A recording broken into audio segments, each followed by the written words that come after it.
Overwhelm of the unknown so you don't take a step forward is number 101 of the 111 ways we're silenced. We as human beings resist change. We would like things to stay exactly the way they are because that is where our comfort is.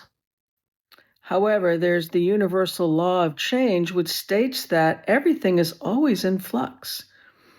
Even if you think that the air around you isn't moving, it is, because the fact that you breathe in and out, you're moving the air around you. So everything is always moving.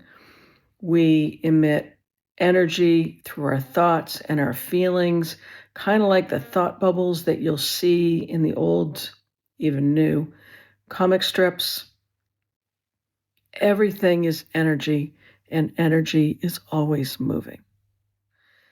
The antidote to this is to look at what is it that you're really resisting.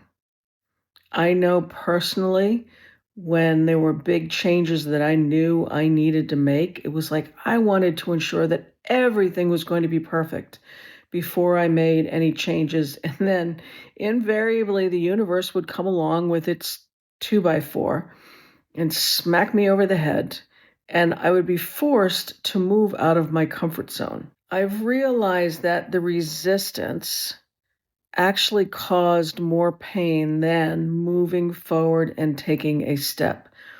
We don't move necessarily from A to B in 1 second, in one step, in one day.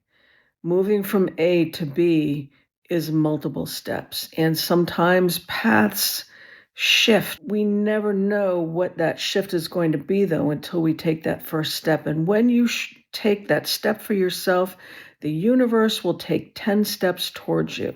Resisting change is kind of futile because things are always moving. One of the things that you can do is to get really grounded in what do you really want for yourself? Because sometimes our resistance to change is based on thinking that we need to do something that somebody else wants us to do. And there's a good reason for that resistance. So what is it that your heart is calling for? And connect with that. And then change, and moving forward feels a whole lot easier.